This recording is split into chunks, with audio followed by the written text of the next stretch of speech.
ఓం నమో వెంకటేశాయ. Welcome to TTD latest updates. Tirupati offline SSD and దివ్య దర్శనం టోకన్స్ ఇచ్చే సమయాలలో మళ్లీ ఈ రోజు మార్పు చేయడం జరిగింది. తిరుపతిలోని శ్రీనివాసం, విష్ణు నివాసం, భూదేవి కాంప్లెక్స్ ఈ 3 ప్రదేశాలలో ప్రతి రోజు ఆఫ్లైన్ ఎస్ఎస్డి టోకన్స్, అలిపిరిలోని భూదేవి కాంప్లెక్స్ లో ఎస్ఎస్డి టోకన్స్ తో పాటుగా శ్రీవారి మెట్టు మార్గం దివ్య దర్శనం టోకన్స్ ఇస్తున్న విషయం తెలిసిందే కదండి. అయితే రేపు అనగా జూలై 21వ తేదీ దర్శనంకి సంబంధించి మొత్తం 10,000 ఎస్ఎస్డి టోకన్స్, 2,000 శ్రీవారి మెట్టు మార్గం దివ్య దర్శనం టోకన్స్ ని ఈ రోజు తెల్లవారుజామున ఎగ్జాక్ట్ గా 4:15 నుంచి ఆఫ్లైన్ లో ఇవ్వడం స్టార్ట్ చేశారు. అలా స్టార్ట్ చేసిన ఆ టోకన్స్ అన్ని కూడా 1:10 కంప్లీట్ గా అయిపోవడం జరిగింది. అంటే తెల్లవారుజామున 4:15 ఆ టోకన్స్ ఇవ్వడం స్టార్ట్ చేస్తే 5:25 కల్లా కంప్లీట్ గా ఈ టోకన్స్ అయిపోయి 3 ప్రదేశాలలో కూడా కౌంటర్స్ ని క్లోజ్ చేయడం జరిగింది. నిన్నైతే తెల్లవారుజామున 4:30 నుంచి ఈ టోకన్స్ ఇవ్వడం స్టార్ట్ చేశారండి.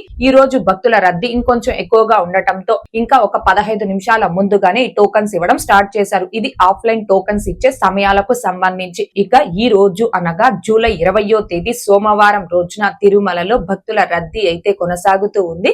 300 రూపాయల ప్రత్యేక ప్రవేశ దర్శనం టికెట్స్ కావచ్చు, 500 రూపాయల వర్చువల్ సేవా దర్శనం టికెట్స్ ను కావచ్చు కలిగి ఉన్న భక్తులకి ఈ రోజు దర్శనం పూర్తవ్వడానికి సుమారుగా 3 నుంచి 4 గంటల సమయం పట్టే అవకాశం ఉంది. అలాగే తిరుపతి ఆఫ్లైన్ ఎస్ఎస్డి టోకన్స్ కావచ్చు, శ్రీవారి మెట్టు మార్గం దివ్య దర్శనం టోకన్స్ ను కావచ్చు కలిగి ఉన్న భక్తులకి ఈ రోజు దర్శనం పూర్తవ్వడానికి సుమారుగా 4 నుంచి 6 గంటల సమయం పట్టే అవకాశం ఉంది.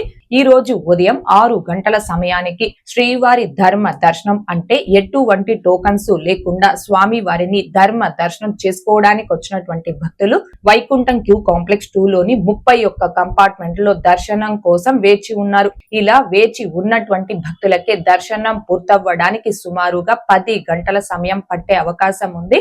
ఇక ఈ రోజు ఎటువంటి దర్శనం టోకన్స్ లేకుండా నేరుగా తిరుమలకొచ్చి స్వామి వారిని ధర్మ దర్శనం చేసుకోవడానికి కొత్తగా ఈ రోజు ఎవరైతే ఫ్రీ దర్శనం క్యూ లైన్ లో జాయిన్ అవుతారో ఆ భక్తులకి దర్శనం పూర్తవ్వడానికి సుమారుగా 15 నుంచి 18 గంటల సమయం పట్టే అవకాశం ఉంది. భక్తుల రద్దీని బట్టి దర్శనాలు పూర్తయ్యే ఈ సమయాలలో కూడా మార్పులు ఉంటాయి కాబట్టి శ్రీవారి భక్తులు ఈ విషయాన్ని గమనించుకోగలరు. అలాగే తిరుమల స్వామి వారి దర్శనాలకు వచ్చే ప్రతి ఒక్కరూ తప్పనిసరిగా తమ ఆధార్ కార్డులను తమ వెంట తీసుకుని రావాల్సిందిగా కోరుచున్నాను. ఇక నిన్న అనగా జూలై 19వ తేదీ ఆదివారం రోజున 90,956 మంది శ్రీవారి భక్తులు స్వామివారిని దర్శనం చేసుకోగా 33,046 మంది శ్రీవారి భక్తులు స్వామి వారికి తలనీలాలను సమర్పించుకున్నారు. అలాగే 4,05,00,000 రూపాయలు భక్తులు కానుకల రూపంలో స్వామి వారికి హుండీలో సమర్పించుకున్నారు. అలాగే 4,44,00,000 లడ్డు ప్రసాదాన్ని భక్తులు స్వీకరించడం జరిగింది. 2,94,00,000 మంది భక్తులు స్వామి వారి అన్న ప్రసాదాన్ని స్వీకరించారు. 3,708 మంది భక్తులు మెడికల్ ట్రీట్మెంట్ పొందడం జరిగింది.